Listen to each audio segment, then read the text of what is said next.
I'm Steve Unhar. Welcome to this edition of Eye on Business Video. Joining us this time, Neal Stanton, Senior Vice President of Alliances at Vbrick. Welcome, Neal. Oh, thanks for having me, Steve. It's always a pleasure.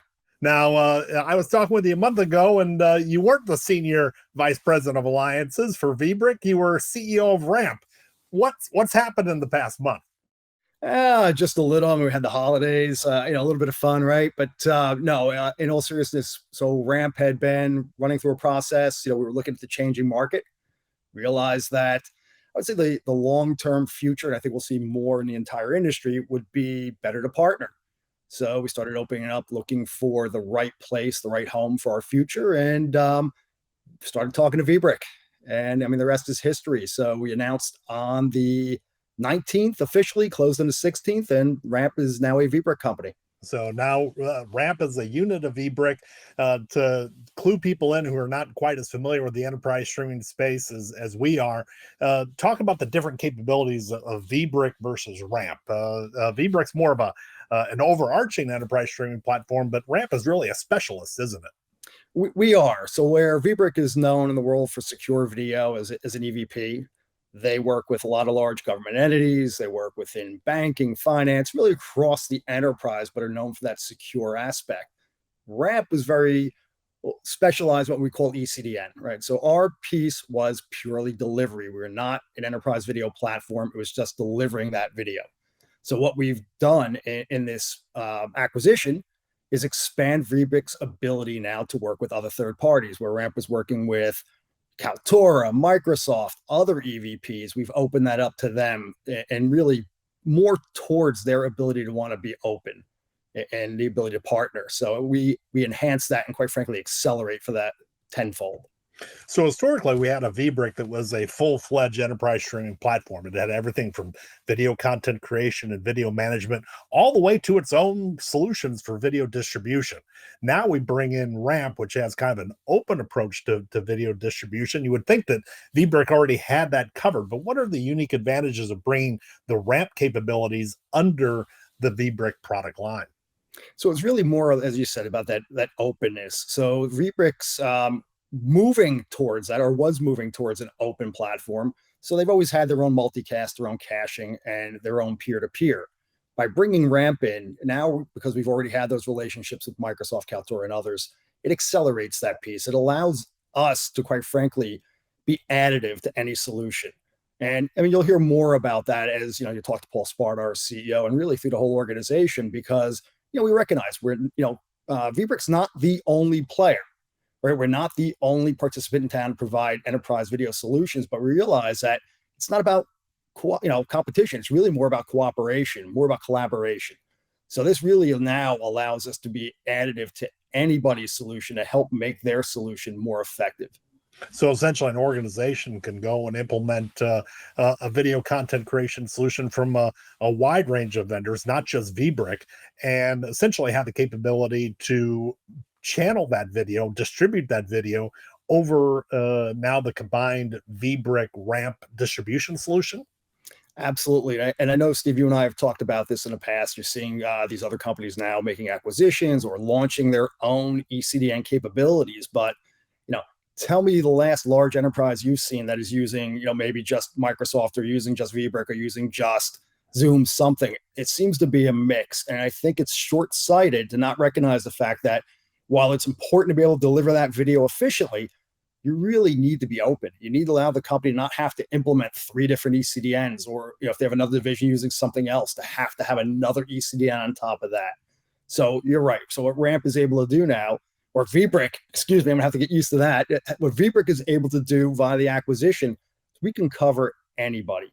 I mean, really, at the end of the day, it's the organization we're concerned with. How do you deliver video? What's unique to your network? And I'm going to steal this from you because I use it all the time. You had said to me once before that networks like Snowflake, Snow2 are alike.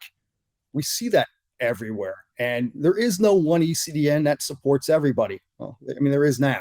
Really, at the end of the day, we cover every use case, every device, every network, and we can cover any EVP. So it's really going to make us, very extensible and create. And I believe it's going to create more options for the end user. Any other piece of that, and I know if we've talked about this over the past, Ramp has been very heavily focused on security, right? It's a major issue for companies right now. So again, with that said, we looked at Vbrick from the Ramp perspective as a perfect place for us because they also value that secure delivery piece. So it's a good position to be in.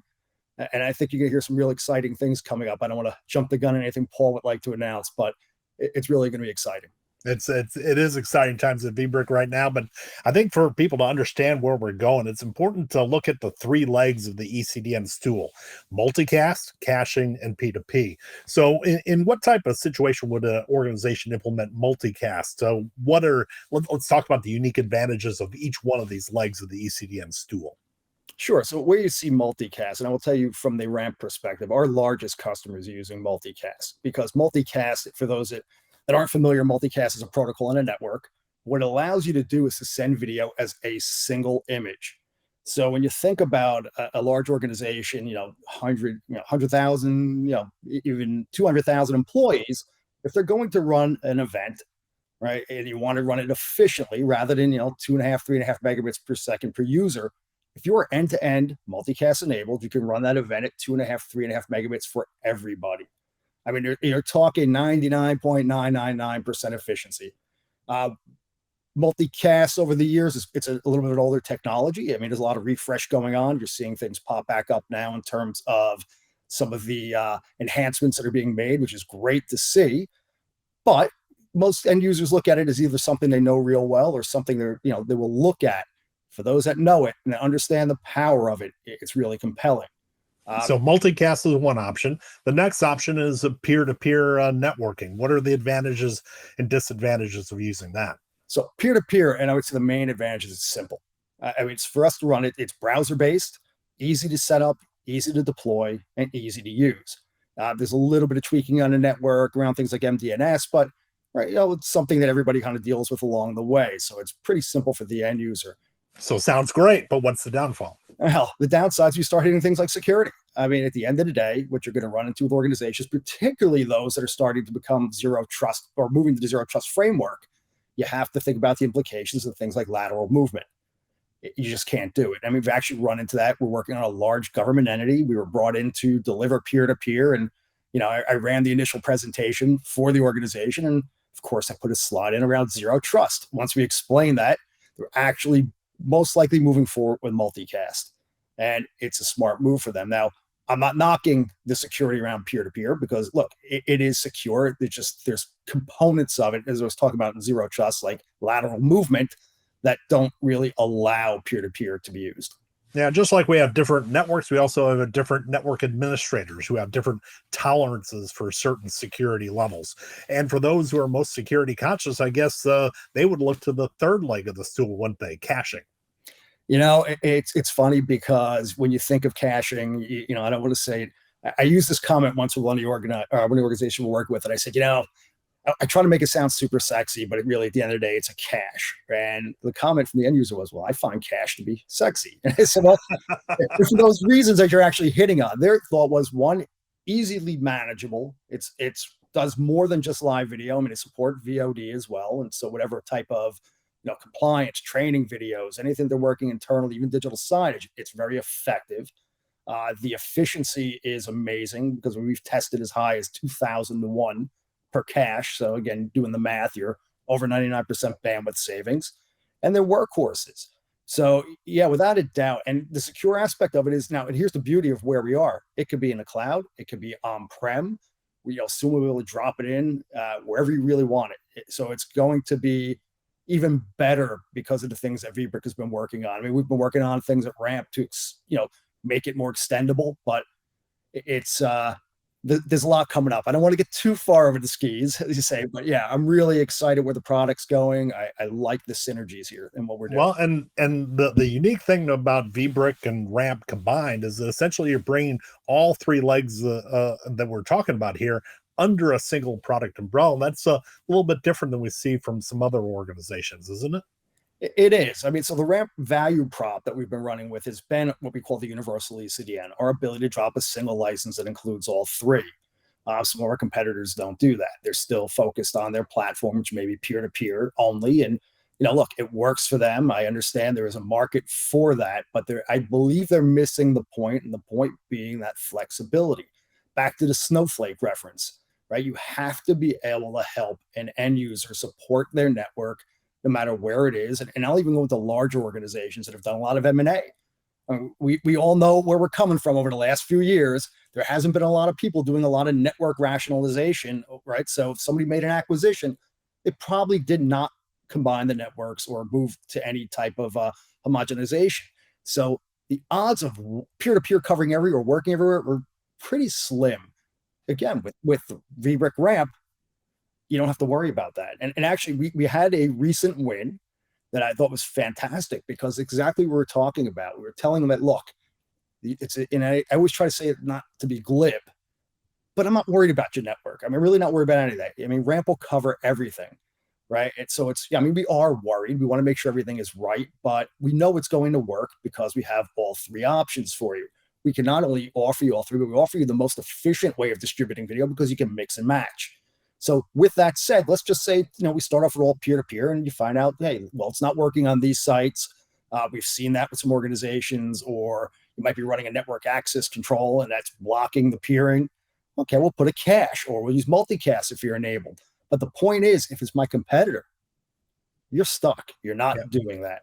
In a way, we have folks like Microsoft with its acquisition of Peer 5, Google with its acquisition of Strivecast, and Zoom with its launch of its mesh ECDN, all getting into the video networking business. But again, they take a kind of a single approach now, don't they? Do you see that as a point of differentiation for Vbrick and Ramp moving forward? Oh, without a doubt. I mean, I'll give a little more credit in the story to Microsoft at this point, only because you're trying to take the Peer 5 and open it up to some other platforms as well.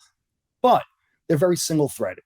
So if, again, I'm an organization and I implement Microsoft, but I'm also running Kaltura, I'm running another Brightcove, I'm running something else, I'm not looking for 3 different ECDNs in that solution. There's enough burden on the network team right now. And I will tell you, if it's not implemented properly, it becomes burden, right? So the beauty of what we're doing is it's one ECDN, and I like to use the Lord of the Rings analogy here. It's the one ring to rule them all.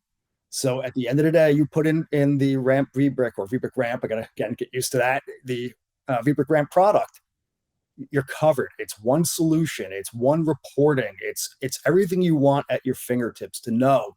How did my event go? What were the results? Who was there? I mean, everything is there without having to go to multiple platforms. Really, what I've heard you talk about before, it's really a fire and forget type of solution from an IT administrator standpoint, isn't it? Because you implement a single networking solution that can support multicast, caching, and peer-to-peer ECDN capabilities, all under a single umbrella, all with the analytics that are centralized as well. And you essentially, as an IT administrator, now have the power to say yes to a wide range of potential applications on your network. If you're with a single provider focused on only a single vendor solution, your options are limited. So what does that mean for Vbrick as you're trying to partner with other vendors on a moving forward basis? And you are the senior vice president of alliances. What is the alliance strategy for Vbrick going to look like moving forward? So, I mean, the plan is a couple things. So obviously I'm learning very quick what we do here in terms of the Vbrick side, but we're looking at things like embedding video, right? We can extend what they're doing beyond just, the VOD components or the live. We're looking at workflows, right? So there's a lot of other pieces here. I mean, we have a couple companies we're working with that use us for the recording piece. So we're able to go to, and I don't want to call them competitors and one of the things I should just step back for a second to say that I loved about this integration and talking with Paul Sparta and the team is they want to be collaborative. I said that earlier, but they really mean it. So we can go to these organizations and say, listen, we may be running into each other at accounts, but if you're working with Vbrick, we're not going to go into your account. It's your account, you run it, you manage it, but our content will help you grow and do more. And obviously from the ECDM perspective, and if you remember a couple of years ago, we were looking at a roll up, right? I mean, the industry has been doing this over and over and over. But at that point, it's where something kind of resonated with us at Ramp and said, this makes a lot of sense, because if you can build that one license that gives not just, Vbrick, but other EVPs the ability to go out there and say, you know what, I now have all 3 ECDNs in a single license. You don't have to worry about that. It makes them more efficient. It makes them an easier sell. So we want to enable them. We're doing all the right things here to make sure that our partners, particularly the companies we brought over from Ramp, continue to get the same service, and then we'll extend that out to others as well. So I think you're going to see a lot. And I'm not just saying that because I run the alliances and it better work, but we really truly believe that collaboration is really what is going to drive Vbrick's revenue moving forward. So I guess the message moving forward is that you're going to try to sustain the partnerships that you forged during your time at Ramp, supporting those ECDN implementations, and where possible, expand into new vendor alliances as well. Yeah, and it's not just to be the ECDN side. So it's how we're looking at it. Our partners mean a lot to us. I mean, Ramp took a long time to build those partnerships up.